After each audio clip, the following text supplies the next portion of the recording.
never imagined I'd be telling this story, but sometimes life takes such unexpected turns that you need to get it all out, if only to make sense of it yourself.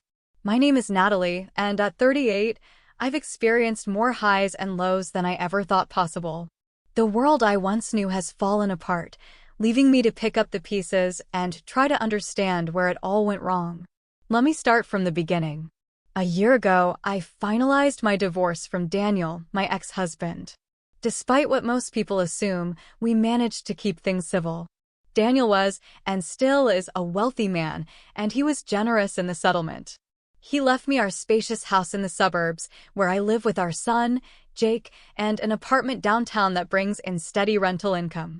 The house is beautiful, with a sprawling backyard where Jake loves to play. The apartment, located in a prime area, ensures I never have to worry about money. "Mom, when is Dad coming to visit?" Jake would ask me almost every day, his hazel eyes full of innocence and hope. He was 7, and despite the divorce, Daniel remained an active presence in his life. "This weekend, sweetheart. Remember?" "He promised to take you to the arcade," I'd reply, relieved that at least this part of our fractured family still functioned. Daniel arrived every Saturday morning, his sleek black car pulling into the driveway at exactly 9 a.m., never a minute late. "You're doing an amazing job with him, Nat," Daniel told me one day after dropping Jake off. "I know this isn't easy, but you're handling it better than anyone could." My own family situation was complicated. My parents divorced when I was 4, and my mother remarried quickly. I still remember the confusion of suddenly having a new man in the house calling himself my dad. A year later, she had Emily, my half-sister. Growing up, Emily and I were never close. We maintained what I'd call a politely distant relationship. Different fathers, different personalities, different lives. "Why don't you and Aunt Emily ever hang out like other sisters?" Jake once asked me during dinner, his fork idly pushing around the peas he was trying to avoid. I paused before answering. "Sometimes siblings are just different, honey. But that's okay. Just like how you don't always want to play with every kid in your class." "But she never comes to my birthday parties," he pointed out, finally giving in and eating a spoonful of peas. "Emily is very busy with her own life," I explained, though the truth was much more complicated. Emily had always seemed to resent our family dynamics, especially after my father continued to support me financially through college while her own father struggled to make ends meet. Looking back now, I can see the warning signs. The subtle eye rolls whenever I talked about my new car. The backhanded compliments about how lucky I was to marry someone like Daniel. The way she suddenly became too busy whenever I invited her to family gatherings. "Your sister is just jealous," my best friend, Laura, used to tell me. "Some people can't handle seeing others succeed." I'd always brush off such comments, telling myself that family was family and that one day we'd bridge the gap between us. How naive I was. Everything changed when our grandmother, my father's mother, passed away. She had been a simple woman, living in a modest house on the outskirts of town, the kind of place where window boxes overflowed with geraniums, and the screen door creaked in exactly the same way it had 30 years ago. The funeral was small but dignified, just as my grandmother would have wanted. What I didn't expect was that she had left everything to me in her will, the house, her small but well-kept property, and all her savings. I hadn't even known she had savings. "Your grandmother always had a soft spot for you," my father told me at the funeral, his voice thick with grief as we stood by her grave. His eyes were rimmed red, and the lines on his face seemed deeper that day. "She loved how you'd visit her every Sunday with Jake, even after the divorce. She used to tell me, 'That girl has a good heart, just like her daddy.' I just wish Jake had more time with her," I replied softly, watching my son place a small bouquet of daisies on her grave. He had picked them himself from our garden that morning. "Mommy, is great-grandma in heaven now?" Jake asked, his small hand slipping into mine. "Yes, sweetheart. And I bet she's already baking her famous chocolate chip cookies up there," I said, forcing a smile for him. I was still processing this unexpected inheritance when my parents called me over to their house for what they described as an important family discussion.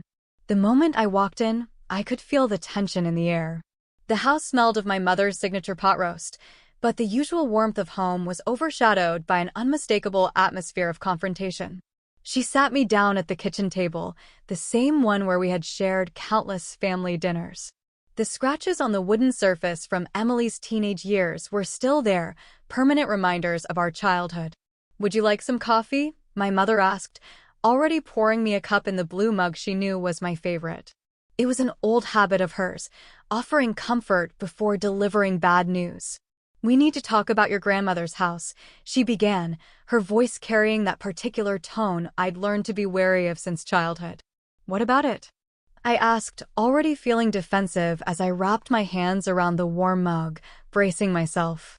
My stepfather, John, leaned forward in his chair, which creaked under his weight. "Well, Natalie, you have to admit, you've got quite a bit of property now. The house from Daniel, the rental apartment, and now this." He let the words hang in the air, heavy with implication. I watched as my mother nodded along, her perfectly manicured nails tapping against her coffee cup in a rhythmic way that set my teeth on edge.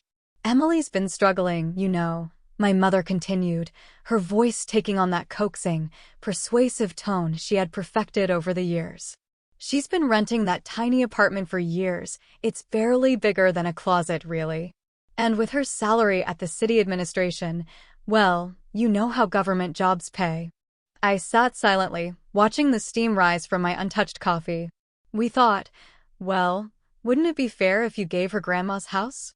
My mother reached across the table to pat my hand, her expression full of forced sympathy.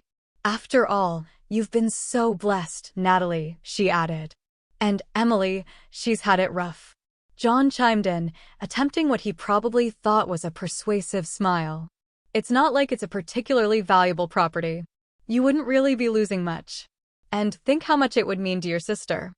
I stared at them, stunned by their audacity, yet also feeling that familiar weight of guilt creeping in. It was true, I had more than Emily. The house wasn't particularly valuable, but that didn't make their request fair. "Have you discussed this with Emily?" I asked, already knowing the answer from the way they exchanged quick glances. "Well, we wanted to talk to you first," my mother said quickly. "But she's been having such a hard time lately. You know she broke up with that boyfriend of hers, the one from the bank." I sighed. I wasn't heartless. I knew Emily had always struggled more than I had. She had made different choices, had different opportunities. But this house, my grandmother's house, wasn't just a piece of property. It was a place filled with memories, the place I had visited every Sunday, the place where Jake had spent time listening to Grandma's stories. "I understand that Emily is going through a rough time," I said carefully. "But Grandma left the house to me. I can't just give it away." "Natalie," my mother said, her voice suddenly sharper, "this is family. You have so much already. Can't you be generous?" I let out a slow breath, steadying myself. Generosity isn't the issue here. Respecting Grandma's wishes is. She left the house to me for a reason. John shook his head, clearly disappointed. "I just don't see why you wouldn't want to help your sister." I pushed back my chair and stood up. "I do help my sister more than you realize. But this isn't about Emily needing help. This is about the fact that you expect me to give up something that was meant for me simply because you think I have too much." My mother's lips thinned, and John exhaled in frustration. "I'm not making any decisions right now," I continued, my voice firm. "I need time to think." I didn't wait for them to respond. Instead, I grabbed my coat and walked toward the door, my heart pounding. I wasn't sure what would happen next, but I knew one thing for certain. This wasn't just about the house. This was about a lifelong pattern of expectations, guilt, and the quiet resentment that had been simmering for years. And for the first time, I wasn't going to let it dictate my decisions. I realized with a jolt that I barely knew anything about Emily's life these days. When was the last time we had an actual conversation? Christmas, maybe? And even then, it had been nothing but small talk, weather updates, and Emily's usual complaints about her job. What my parents didn't know, what I hadn't told anyone, was that Jake's health had been deteriorating. The signs were subtle at first, unexplained bruises, frequent fatigue, and a constant paleness that no amount of sunshine seemed to cure. He had been fragile since birth, always prone to colds that lingered too long, but the doctors had brushed off my concerns. Some children just take longer to build strong immune systems, they would say. But my instincts told me something was deeply wrong. It wasn't until he turned 4 that we got the devastating news. Blood cancer. I remember sitting in Dr. Martinez's office, staring at the walls covered in bright, cheerful children's drawings. They felt cruel in that moment, as if mocking the weight of what was about to be said. "The tests are conclusive," Dr. Martinez said, her voice gentle as she slid the results across the desk. "It's acute lymphoblastic leukemia." The words blurred in my mind. I clutched Jake's tiny hand, my heart pounding so loudly I barely heard what she said next. "I know this is overwhelming," she continued, "but we need to start treatment immediately." "What are his chances?" I asked, forcing the words out.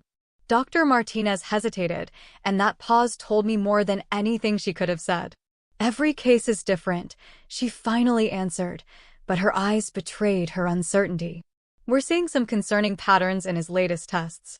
The treatment isn't working as well as we'd hoped." The following months became a blur of hospital visits, chemotherapy sessions, and sleepless nights spent in stiff hospital chairs beside Jake's bed. Daniel, despite our divorce, was there for every step. "Whatever he needs, whatever it costs," he told me, his businesslike demeanor cracking every time we discussed Jake's condition. "I'll make sure he gets the best treatment available." I was stretched thin, balancing work, endless hospital visits, and now the pressure from my parents about the house. Maybe that's why I gave in so easily. Compared to watching my son fight for his life, the house felt insignificant. I handed Emily the keys one afternoon between Jake's treatments, too exhausted to argue. "I'll transfer the paperwork once things settle down with Jake's treatment," I told her, my mind already on the next doctor's appointment. "Oh my God, thank you, thank you." Emily had squealed, hugging me for the first time in years. Her perfume was overpowering, making me feel slightly nauseous. "I'm going to throw the best housewarming party ever," she gushed. "In a month. You'll come, right? And Jake too, if he's feeling up to it." I barely registered her excitement.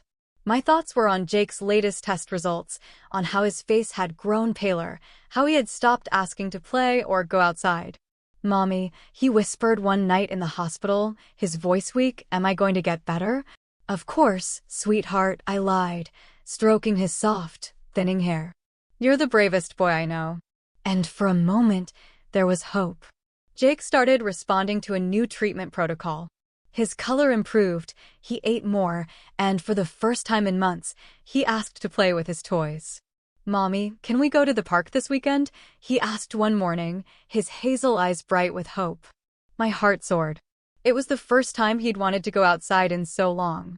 "As soon as you're strong enough, baby," I promised, brushing my fingers over his warm forehead.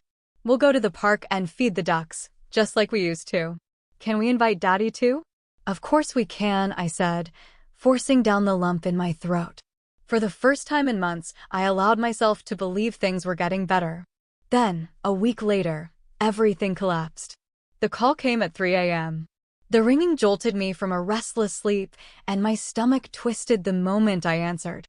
Jake had been admitted the day before with a high fever, but the doctors had reassured me it was just a minor setback.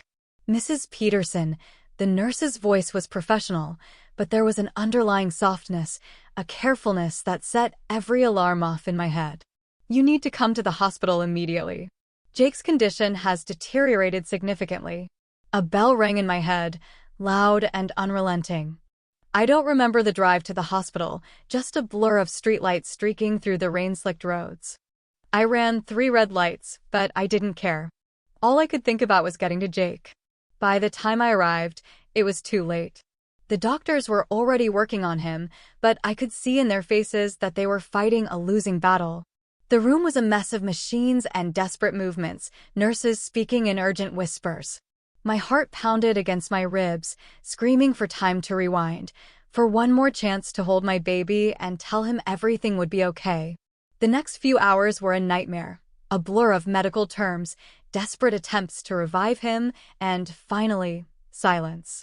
Dr. Martinez's voice cracked as she spoke. "I'm so sorry, Mrs. Peterson. We did everything we could. His system was just too weak to fight anymore." I sat by his bed for hours afterward, holding his small, cold hand. My baby, my brave, sweet Jake was gone. The sun was rising when Daniel arrived, his face ashen. "Natalie," he whispered, pulling me into his arms. "Oh, God, Nat." Through my fog of grief, I managed to send a single text to Emily. "Jake died. Funeral in 3 days." Her response came 5 minutes later. "Okay, just one word. Lowercase. No emotion. No condolences. No acknowledgement that her nephew, the child she had known since birth, was gone." My fingers trembled as I dialed my mother's number an hour later, needing her voice, needing the comfort only a mother could provide. She answered on the second ring. "Oh, yes, Emily told us," she said, her voice distant, distracted. "Listen, honey, about the funeral, we won't be able to make it." I had to steady myself against the hospital wall. "What?" "We have other commitments that day," she said, as if she were discussing dinner plans. "Other commitments?" I repeated, convinced I had misheard. The world seemed to tilt beneath me.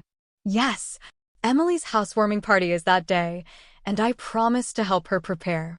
Her tone was light, casual. "You understand, don't you? These things take so much effort, and we've already invited everyone. It would be such a hassle to reschedule." I gripped the phone so tightly my knuckles turned white.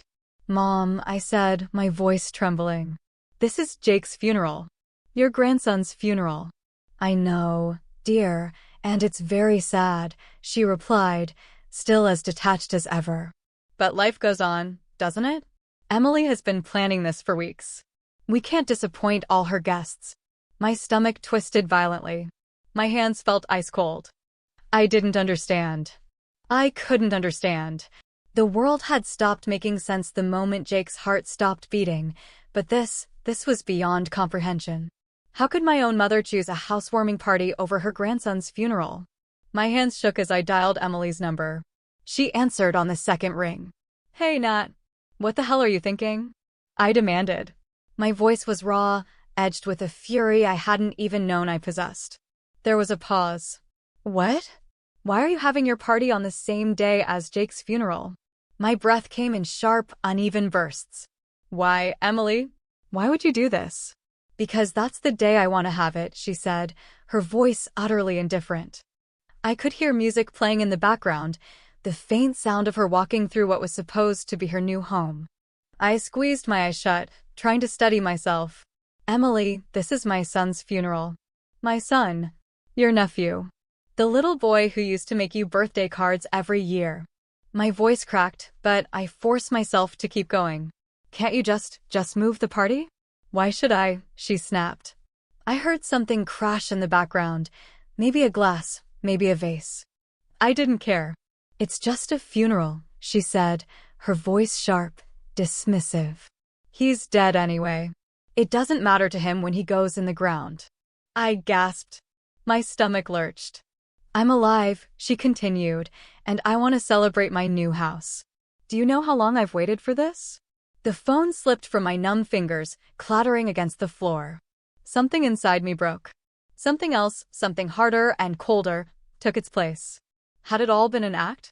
All those times Emily had hugged me when I cried over Jake's illness? All those times she had promised she would be there for me? I stared at the phone, my body trembling, my heart a hollow shell in my chest. I had nothing left to say. The funeral was a blur of black clothing and murmured condolences. Daniel stood by my side, his face lined with grief, his arm a steady presence around my shoulders. I barely registered who came, who left. But I knew one thing for certain. Emily and my mother were not there. And I would never, ever forget that. Whispered condolences filled the air. Daniel stood beside me, a steady presence, his hand occasionally squeezing mine when the grief threatened to consume me entirely. My mother and stepfather arrived for exactly 10 minutes. They looked uncomfortable in their hastily thrown-on black coats, their bright, party-appropriate clothes peeking out underneath. "We can't stay long," my mother whispered, not quite meeting my eyes. "Emily needs help setting up." I didn't reply. I just watched them leave, feeling nothing but a hollow emptiness where my heart used to be. They hadn't even reached their car before I saw my mother checking her phone, no doubt coordinating last-minute party details with Emily. Did they even care? The reception after the funeral was quiet. People murmured soft condolences, holding my hand for a moment too long, as if trying to pass their strength onto me. During a pause in conversation, my cousin Sarah leaned in. "Did you hear about Emily's party?" she whispered, disgust lacing her words. "She invited half the town. None of us are going, of course. It's just not right." We all told her so, but she wouldn't listen. I nodded, barely hearing her. A plan was already forming in my mind. Grandma's house was still legally mine. Emily had the keys, yes, but not the deed, not the paperwork, not the legal right to host anything there. At exactly 6 p.m., when I knew Emily's housewarming party would be in full swing, I made 2 phone calls. The first was to the police. My voice was calm and steady as I reported intruders in my grandmother's house. "There are people inside my property without my permission," I explained, giving them the address. The second call was to my lawyer. "Everything's still in my name, correct?" "Absolutely," he assured me. "No transfers have been processed. The house is still legally yours."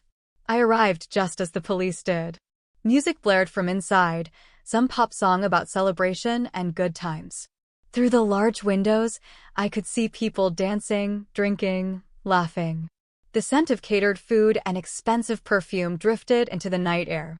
Emily stood in the center of it all, wearing a new dress, playing hostess in a house that didn't belong to her. The officers were professional and efficient. I met them at the front door, calmly showing them my documents, the property deed with my name clearly listed as the legal owner. The music stopped abruptly. Guests turned in confusion as the officers stepped inside, scanning the crowd. "This is my property," I announced, my voice carrying through the sudden silence. "These people are here without my permission." The chaos that ensued was glorious. Emily's face twisted from confusion to rage as her guests murmured, shifting uncomfortably. Some immediately started gathering their things, not wanting to be involved in a legal dispute with police present. Her carefully arranged party food sat untouched on expensive platters. Her decorations, which probably looked charming in the right setting, now appeared cheap and gaudy in the harsh, unforgiving reality of the moment. "But she gave me this house," Emily shrieked, mascara running down her face as she turned on me. "Tell them, Mom. Tell them how she promised it to me."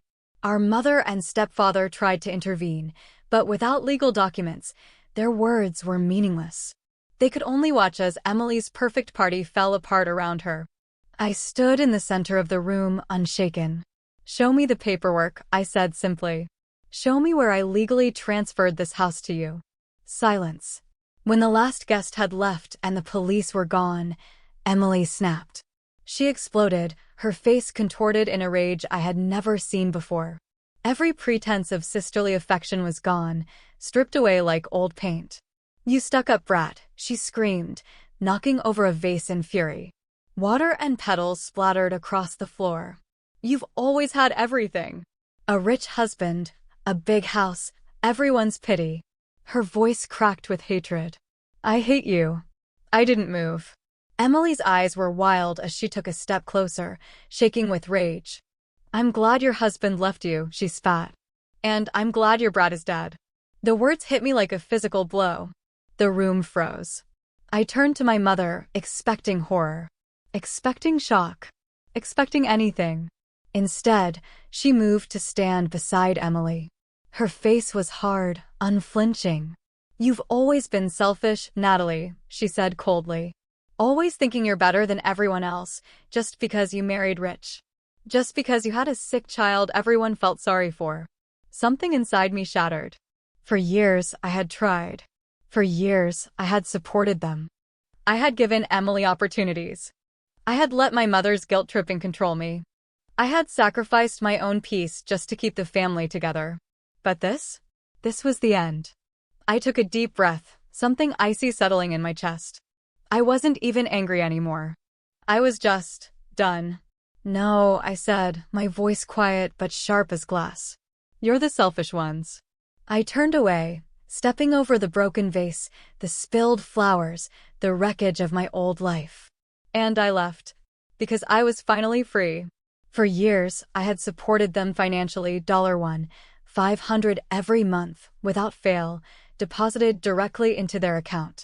Christmas gifts, birthday presents, surprise packages, just because.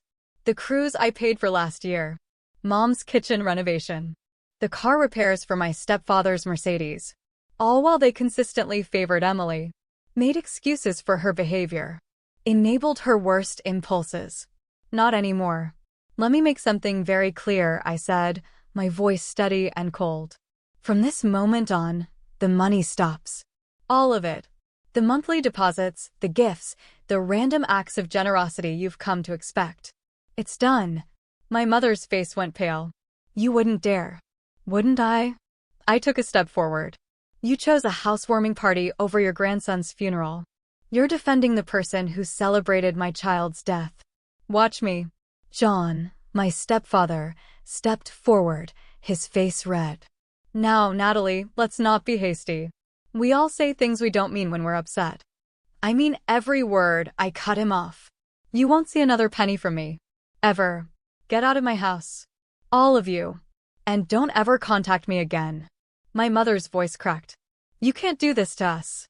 We're your parents. I laughed, but it wasn't out of amusement. It was pure disbelief. No, I shook my head, feeling an icy calm settle over me. Parents don't do what you did. Parents don't choose a party over their grandson's funeral. Parents don't defend someone who celebrates a child's death. You're just people I used to know. Emily's face twisted with rage. This isn't over, she spat as they stormed out. But I saw the fear in her eyes. She had always relied on our parents.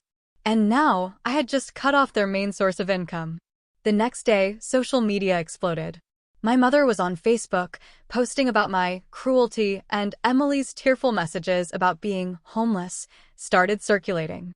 But, conveniently, they left out the part about choosing a party over Jake's funeral. The truth came out quickly, though. Friends, relatives, they all knew what happened. They had been at the funeral. They had seen the invitations to Emily's party. They had witnessed the timing, the cruelty.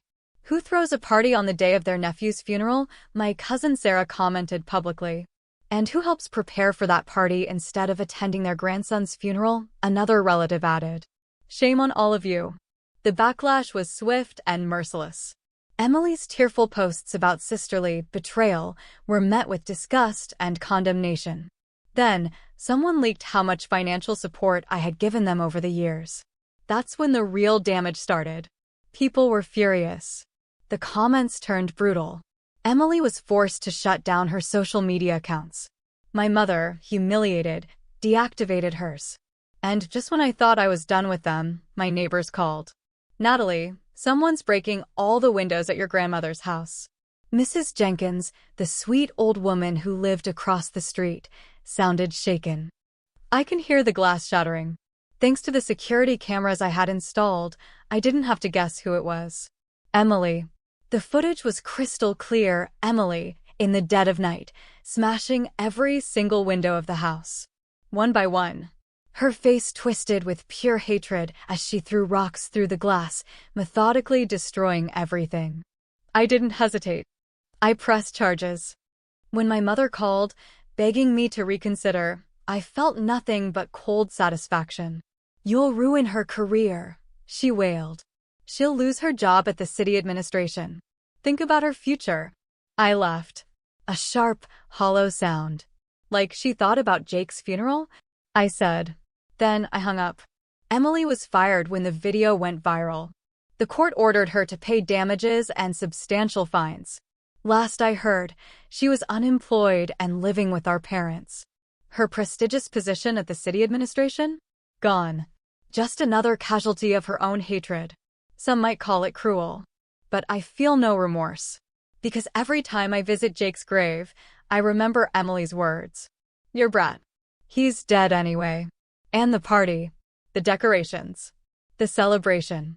On the day I buried my child. Some things are unforgivable. Yesterday, my therapist asked me if I ever thought about reconciling with my family. I looked out the window at the trees beginning to bloom. The fresh spring air filled the office, a reminder that life continues. No, I answered simply. They're not my family anymore. Because family doesn't do what they did. I'm learning to live again, one day at a time. Jake taught me about unconditional love, the kind that persists, even when your heart is shattered into a million pieces. Emily taught me about unconditional hate, the kind that consumes everything it touches. And I've learned that sometimes, the family you're born into isn't the family you end up with. As I sit in my quiet house, looking at Jake's photos, I know I made the right choice. Some bridges, once burned, should stay ashes. And sometimes, the only way to honor the memory of those we've lost is to cut ties with those who dishonored their passing. I never expected to share my story, but here I am, standing in the aftermath of betrayal, grief, and the hardest choices I've ever had to make. If you've made it this far, I want to hear from you. What would you have done in my place? Do you think I made the right choice by cutting them off, or would you have given them another chance? Tell me in the comments. I need to know I'm not alone in this.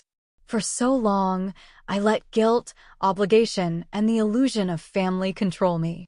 I gave and gave, hoping one day they'd see my worth, only to be thrown aside when I needed them most. But I've learned something through this pain.